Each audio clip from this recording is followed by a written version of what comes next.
I'm unfamiliar with anybody reviewing anybody. You guys hired a consulting firm. So it's intriguing. I was just here at the football practice a couple of weeks ago. I also had a chance to briefly stop by the hockey. And when you go by a practice, they're running drills. They're running drills for skill development, for making sure that they're a better team, to make sure that when they hit the field of competition that they're winning. Are they reviewing well the players while they're doing that skill developments? If I asked Bubba or Brian, would they say these are reviews or would they say these are skill development? And so Brian, being the good leader that he is, does the same thing as coaches would do, work on skill development.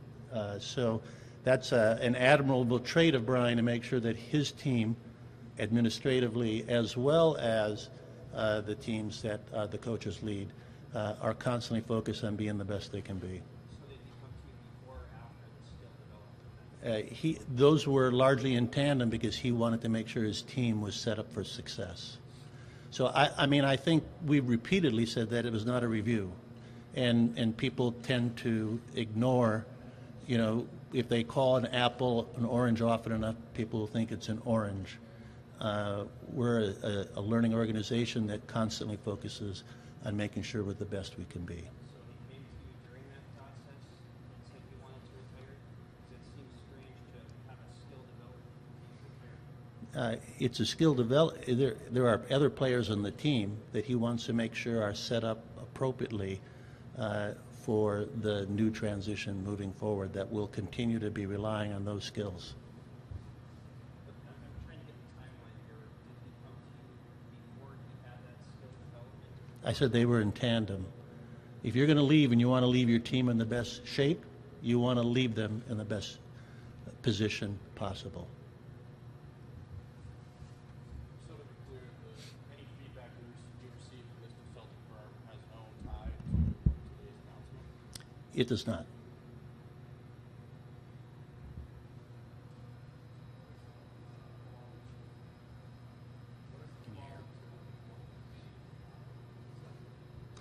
I think the qualities we're going to look for in the committee is a cross-section of the university. Clearly, there'll be some student athletes represented there.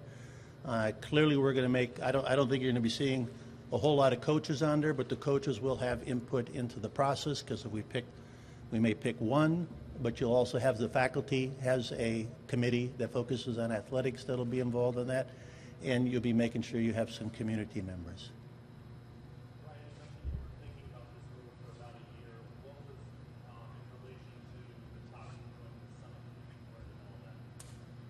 Well, we've had tremendous success thanks to everybody involved with the program, and we got to a certain point where after we made the commitments and were able to gain membership in the Summit League and the Missouri Valley Conference, and as things played out, we thought more and more. We had some situations we were concerned about with our family, not here but other places.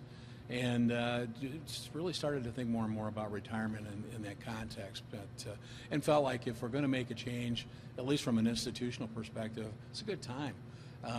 Programs are in great shape, you know, and we know football is going to get it going. We just got to keep them out of the training room, and it's for us personally, it's a perfect situation. But I think for the institution, most importantly, it allows whoever is going to come in to have full run at the Summit and the Missouri Valley Conference.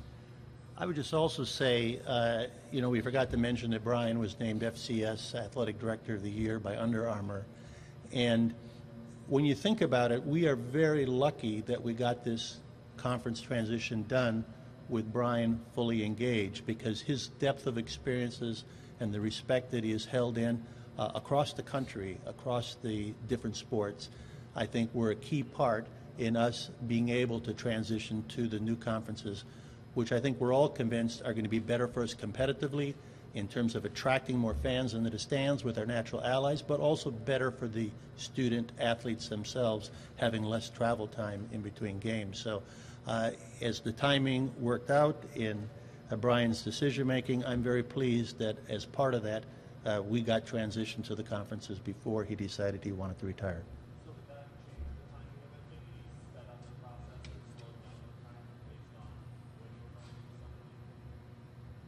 Well, there's no question it was a factor. We know that we're going in the Summit League next year, and I just felt the timing in terms of if we're going to have someone to come in new, it would be the best opportunity for them to have a full run at the next year, both from the Summit League perspective, but also from all the different issues that have to be addressed, whether it's setting tickets, how you're going to market, what the fundraising efforts are going to be, how you're going to roll that out. So a lot of different things come into play. Obviously, a lot of outside championship, Big Sky, national championship. Was there a moment or two in your tenure here that stick out to you most? I think it's a combination of things. Every time we've made a move in conference, it's been an incredible acknowledgement, I think, of the success of the program in garnering that opportunity. So whether it was going from the Great West to the Big Sky, or now from the Big Sky to the Summit League, I think being in a breakfast nook at the Country Inn and Suites at the Denver airport to form the new hockey conference with my counterparts at Denver and CC kind of rank up there. I've learned a lot about hosting championship trophies with all the players jumping up and down. If you notice with the Big Sky trophies, they're really cool, but they're pointed. And that's been a little bit of an issue when your players are jumping up and down on you. But that's special too. And then being afforded the opportunity to actually present the national championship trophy to the hockey team as a member of the hockey committee, that was pretty special too. So that's all been great. But I guess more than anything else, it's just watching our student athletes just do such an amazing job. I mean, in the classroom with their travel schedules, and then to do to compete as they do, programs are getting better. I mean, to me, at the end of the day, the President's Cup is probably the epitome of everything, because it's all about academic accomplishment and athletic accomplishment. So I don't think there's one thing, there's a lot of things. I would just also say that I forgot to mention, you see Brian and Donna at nearly every game that certainly I've been at, and so they have devoted themselves to being there to watch those student athletes do the great and wonderful things that they do.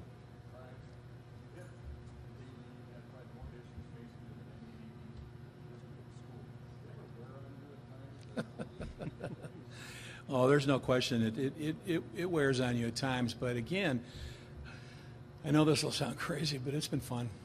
I mean, I've had great support throughout whatever we've had to deal with. And at the end of the day, we've gotten done what we needed to do. And sometimes it was hard. And there's some things that you wish we didn't have to do, but we did. But at the end of the day, I really believe the program's in a better place competitively, financially. And we're in conferences now that I think are going to make more sense, both financially and competitively for our athletic programs moving forward. So from that perspective, I think, yeah, there is. And it's been interesting. Every year's different. But to me, that's been the fun, to be honest. It's really been the challenge. And every day you walk in the office, you might as well throw your schedule away because it's going to be something different. And I kind of like that.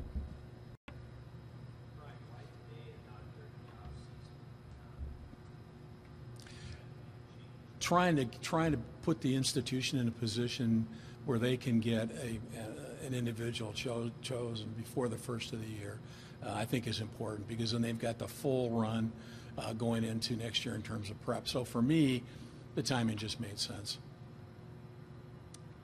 Brian, will you be involved in the process of hiring a new AD, or are you still being consulted? I'll just, if they have questions or wanted me to do some follow-up on some individuals, I'll do that, but they'll have a search committee and they'll have a process in place, and I won't formally be a part of that, no.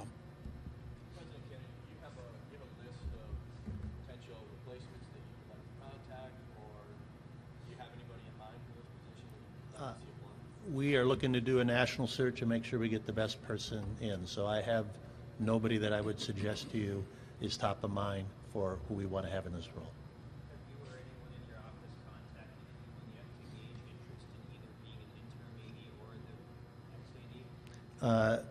We are going to be leaving that to the search committee.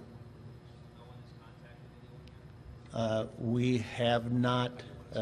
We've reached out to some people selectively on search committee membership, and we'll be announcing that list, but we have not reached out to people to ask them to be athletic director.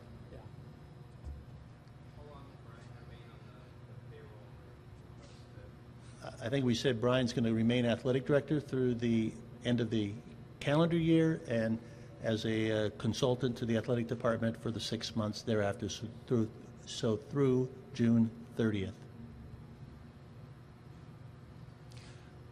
I think we're going to go and break up into individuals, but I want to thank our coaches, our staff for being here.